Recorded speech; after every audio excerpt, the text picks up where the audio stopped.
Hey guys, in this video, I'm going to be talking about basically 5 somewhat unusual habits that I've adopted, but all on that journey of self-improvement and really taking care of myself. Especially now that I'm getting older and I'm in a new country, I'm kind of on my own. I don't really have as many people to hold me accountable. So self-discipline has become a very big thing. Now, first and foremost, let me address the elephant in the room. Yes, I have in fact shaved off my soup catcher. For those of you who don't know, normally I'm doing this with a pretty substantial bunch of facial hair. But there is a reason for that, and I will basically touch on that in a moment. But yeah, for anybody who might be following me, I'm very much a goal-oriented type of individual. Most people tend to be kind of drifting through life. I'm one of those people that, I try to have direction. I try to set goals. It doesn't mean that I'll always accomplish the things that I set out to do, but it definitely works as a framework in directing me for at least the year. And that brings me to why I've shaved my face. So this baby face that you're looking at right now is because one of the things that I do, part of my self-care, is I will do at least once a year a facial, a deep cleansing extraction and facial. Now, when I've done this in the past with the beard, they can't really get beneath the hairs and stuff like that. And I end up paying full price for something that I'm not taking full advantage of. And, I just, it doesn't make sense. And London and, the places that I take the transportation tend to be very, dirty. If I go through the Covent Garden Underground station, I will literally walk out of there with like a 3-week cough because it's just so disgusting. But as a result of that, of the grime and stuff like that, I go for a facial, and I don't want to be paying for half my face to be done. So I shaved off my beard for that facial. So that's the first thing that I do, just part of self-care. I will be immediately I will be growing back my facial hair, at least in time for the autumn and winter season, because the beard helps keep moisture in the face, helps keep my face warm, all that good stuff. So don't fear not for those who are a fan of the beard. It will be back definitely before the end of the year.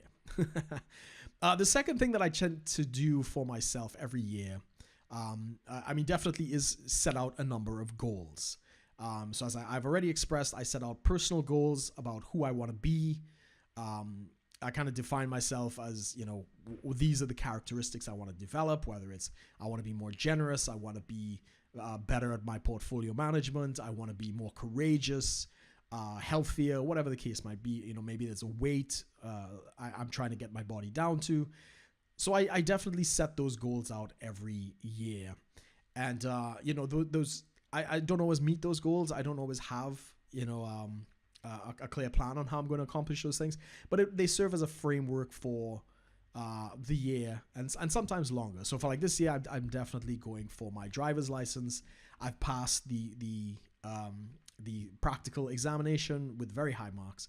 So now it's just to learn a couple of the nuances of the UK roads, and then I'll go for my driving test. So that's one of the goals that I'm on track to get accomplished this year. One of the other things that I do every year, usually in the beginning, is I go for counseling for at least 6 sessions at the beginning of every year. And it's not that I necessarily have need for the counseling, but in part of my assessment of myself every year, and seeing as I don't really have that many people to hold me accountable, it helps to have another perspective, another pair of eyes to kind of look over things that I'm discussing, that I want to accomplish, and to give counsel basically on ways that I can improve or deal with some unresolved issues, or whatever the case might be. In fact, the counselor that I got this year has been so phenomenal. I've actually gone on and done, I've just had my 7th session, and I'm probably going to go on and do at least maybe three or 4 more, depending on how the finances go. She's been absolutely brilliant. And again, it's all about, I'm trying to work on myself, the diet, going to the gym, doing all these things, but I also want my mind to be clutter-free and able to focus on the objectives that I have. And it's not that I'm, in this day and age, going to counseling, is sometimes seen as taboo. I don't have any of those issues. I don't have any issues telling all of you that I'm going for counseling, but that has definitely been beneficial at least in my recent development. Beyond that, this is actually something that my counselors kind of put me onto, would be, giving compliments to myself for the little things. Like, we do not know all of the small accomplishments that we achieve in the day. And every day I actually write out, well, my counselor basically asked me to pick a number, and between 1 and 20, and I picked 18. And part of the assignment that she gave for me was every day I'm going to write out 18 compliments to myself. So I have a book, it's over here. Yeah, I got this book right here, which it works out perfectly because it's basically 20 lines per page. I put the date and I say, congratulations to us. And the us is myself as well as my subconscious mind, because we're working as a team. And I write out 18 things that I'm congratulating us for. And they're not all big things. Some things are as easy as making my bed, making a great cup of coffee, taking my vitamins, sometimes making dinner, making lunch, getting to the gym, whatever the case might be. And ironically, this exercise has definitely been helping me with my self-confidence, and just my overall outlook on things has become a lot more positive as I've focused more on this attitude of gratitude rather than all of the negative things.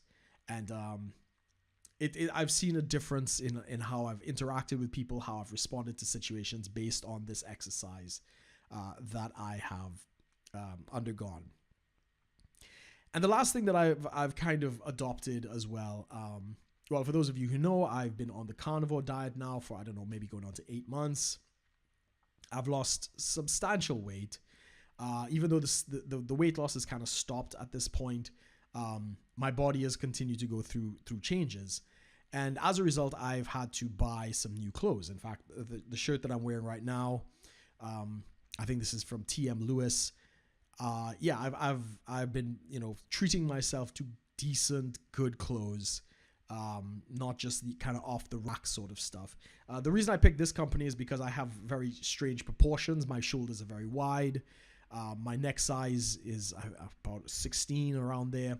But my arms are not particularly long. I'm actually a pretty short guy.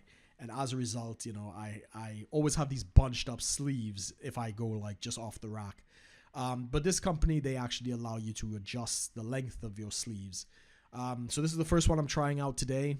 It's a very good fit. I love the color, and it's a little more pricey. And before, I was always one of those people like, oh my God, why would you want to spend, this amount of money on a shirt?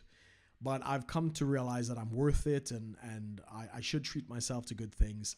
And a lot of that is in no small part to a lot of these habits that I've been adopting. And I'm encouraging other people to find the habits that, it doesn't have to be big things. It could be small things that help them on the path to self-improvement and being the best version of themselves. So those are my 5 things. Please, put your comments below. Let me know what you think. Be sure to like, share, and subscribe if you'd like to see more. I mean, seriously, guys, I get over 90% of my views are coming in, and most of you guys are not subscribed to the channel. So help a brother out, and subscribe. Also, hit the notification button so that you'd know whenever new content has been uploaded. And as always, guys, thanks for watching. Take care.